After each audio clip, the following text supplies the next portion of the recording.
Hi guys, welcome back to my channel. My name is Michelle Saga and I am the crafty chick behind Shell's Beads. Today we are going to be making this absolutely adorable Valentine's inspired resin notebook cover. As always, all of the supplies that I use in today's tutorial will be listed and linked in the description box below, so make sure to check that out. So if you are ready to get started, let's go. To get started with today's tutorial, you're going to need these molds that I purchased off of Amazon. These are a 7, which is the smallest size they come in, but it does come in a 3-pack that also includes a 6 and a 5. For each side, I used 40 milliliters of the Epoxy Resin Store's Tumbler Coating Epoxy. I like this epoxy because it cures super hard so that you get a really nice solid shape to hold your notebook together. As you can see here, once your epoxy is mixed, we're going to be adding some gold flake to this. I simply take it out of the jar, and it does come in pretty large little kind of flake sheets, and you just want to mix it through the resin and it will start to evenly break up and disperse. From there, I am going to simply pour this into the center of my mold. And I know you're not really supposed to scrape the edges of your resin cups, but I do this just to get out as much as I possibly can, since it does contain the gold flake. Once the resin is in, you're going to take that stir stick and you are just going to gradually push this resin out throughout the entire mold. It is a little bit thicker because it has that gold flake, so it's not going to flow as easily as it would if you were just pouring the straight resin. Keep in mind that those little holes, the little areas that will create your holes, just to kind of get in and around there with the gold leaf so that you don't accidentally have any of those areas left blank. Using a stir stick like this just helps you get into those tight areas. You're going to repeat the process for the second half of the mold, and because this is just gold flake being mixed in with the epoxy, it doesn't matter which way your mold orients. We will go over that in the next step as we start to apply our design. You're just going to want to take that stir stick and make sure that you've incorporated that resin into all areas of the mold. You also want to make sure before you demold that you've let this base layer cure for 12 to 24 hours, depending on the kind of epoxy that you are using.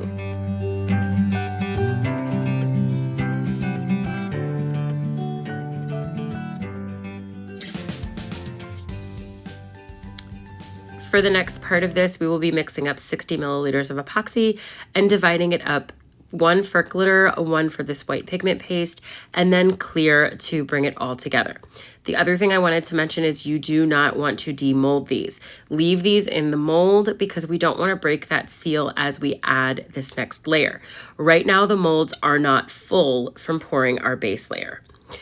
To create our different layers that we will be using, I will be mixing 4 drops of this Casting Craft white epoxy additive into about 10 to 15 milliliters of epoxy and stir it up until it is all incorporated.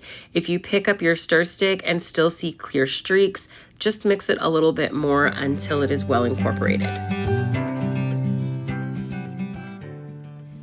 Next, we're going to mix Diamond and Dust Heart Eyes, which is a beautiful metallic pink blend, into our 20 milliliters.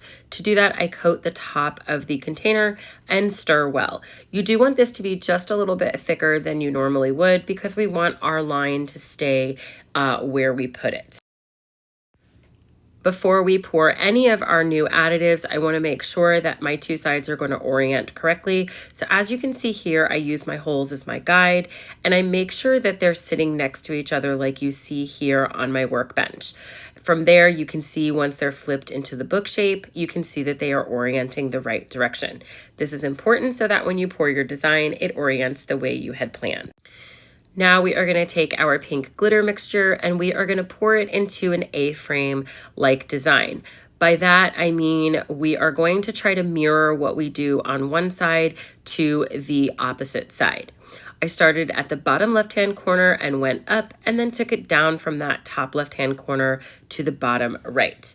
Once I have those lines placed like I would like, I am going to pick up my stir stick and I'm just going to slowly drag some of this white on either side of that pink stripe.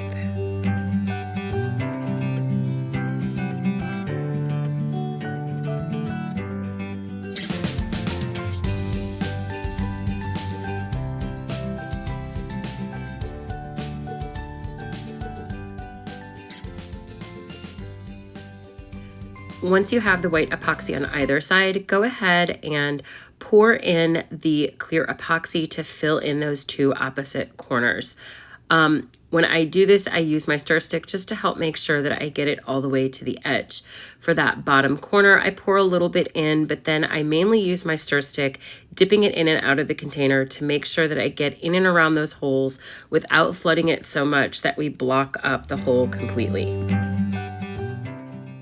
Once I have my clear resin in there, I pick up the mold and I kind of drop it down several times on my work surface just to make sure that I have all of the spaces filled and that it is level. This helps me see anywhere where I may need to add additional resin, especially around the holes. It's also helpful to pick up your mold and examine the surface of your design.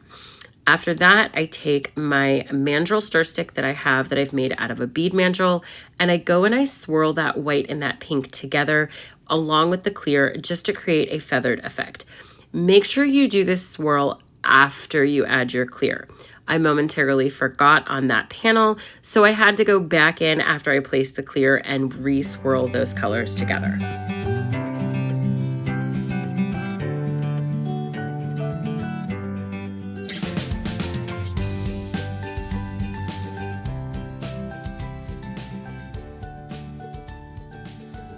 Like we did with the first base step, you're going to want these layers to cure for about 12 to 24 hours before moving on to the next step. For this step, we are going to be demolding our notebook plates, and you might notice that the tops of the holes are slightly plugged. For that, we are going to head over to my indoor craft bench and we are going to take a Dremel. I must preface this with please make sure you are wearing proper PPE when working with this because the dust that comes off of this is not good to breathe in. I'm using a cone shape sanding bit that came with my Dremel kit, and I will have a similar one listed and linked in the description below. So coming from the back or wherever the hole is opened the most, you're going to come in and bring that cone tip through the plate. You'll notice here this hole needed a little extra help, so I do go from back to front and front to back, making sure I have cleared the hole. You should only need to do this very lightly. Do not apply too much pressure, and your holes should open right up.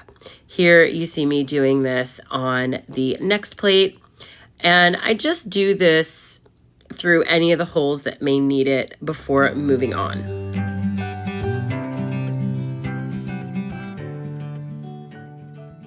After we have our holes cleaned up, I want to run a 320 grit sanding disc around the perimeter of the notebook.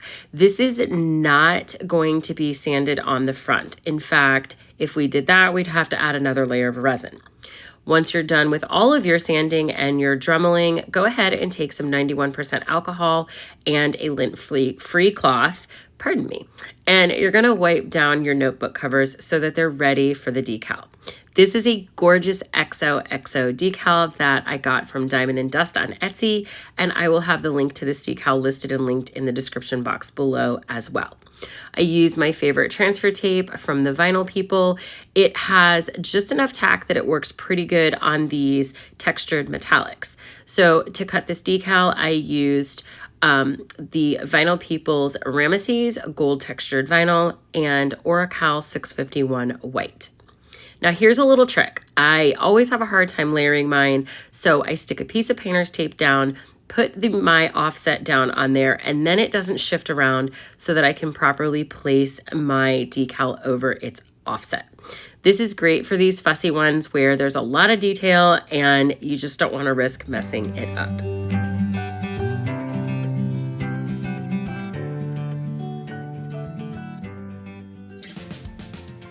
Make sure to burnish really well and then peel back the backing paper, and we are ready to stick it to our notebook cover. Just double check and make sure you're on the right plate before you put your decal on. Once we do that, we are going to go ahead and add a sealing coat to this just to make sure that we've sealed that decal in so we never have to worry about that vinyl lifting. Here we go. Here is a peek at it before we put the coat of sealing epoxy on. So to do this, I have formed a method where I put this back in the mold. What that does is enable me to at least make sure that I get a partial hole that I can drill through after we're done adding this coat. I will say this, we will be covering that top of those holes. So you will need to Dremel this part out on almost every hole. To get rid of my little air bubbles there, I do hit this with a torch. I know that that's kind of frowned upon with silicone molds, but for this design, I really wanted to make sure that I got all of those little bubbles out. Here you see me using my stir stick to just kind of scrape it to the edges of the mold as best as I possibly can. I will be also leveling this out, but for right now, I'm just worried about getting most of that puddle of resin into the center. I did mix up about 30 milliliters, but I only used about 15 to do this coat. It's better to have a little more mixed up than to find out halfway through what you're doing that you didn't have enough. Once we have all of the epoxy on, we are going to take the edge of that stir stick, and like you see me doing here, we are going to run it through the whole top to bottom of the piece to level that out. What that's going to do is ensure that we don't have any pooling or divots on the final product. From here, I hit that torch just briefly over the top of it to make sure we have popped all of those bubbles, and it also lets me see where I may need to add any additional epoxy. Now we're ready for that final dremeling step. And for this, you will have to come from the back side because that will be the only place that you have a viable hole to work with. Come also from the front and drill through. This will prevent you from accidentally cracking your piece. You want to have this on no greater than 15 RPMs, which is equivalent to 1,500 rotations. Any higher than that, and you really do risk cracking. Once we have our holes drilled through, we are going to come in and I will teach you how to clean these up.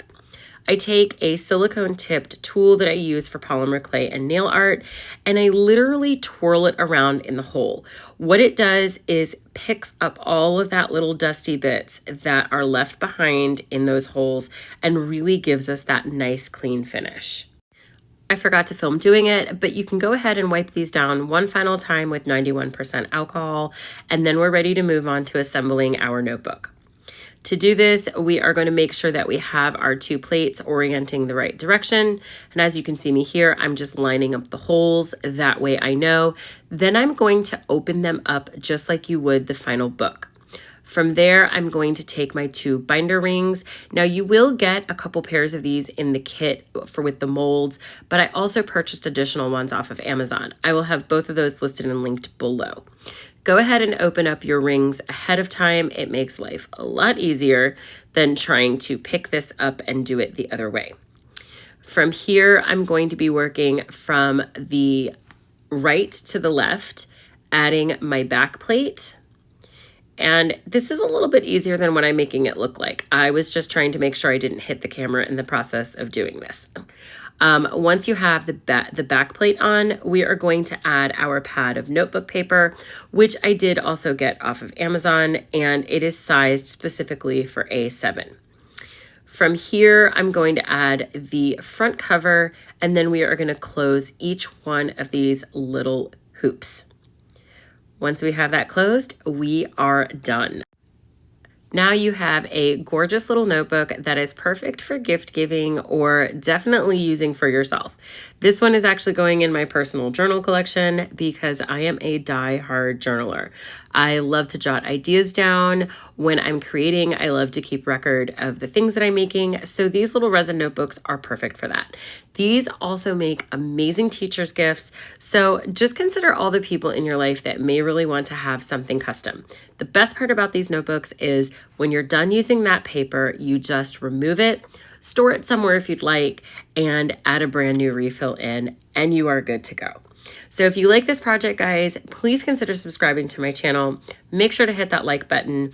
Go ahead and tell everybody about this, and also join my Facebook group. We're kind of small right now, but I promise you we are going to have a lot of fun, and it's where you can get additional support for all of the tutorials that you see here on YouTube. From the bottom of my heart, guys, thank you so much for joining me, and I can't wait to have an amazing year in 2022. Until next time, guys, stay creative.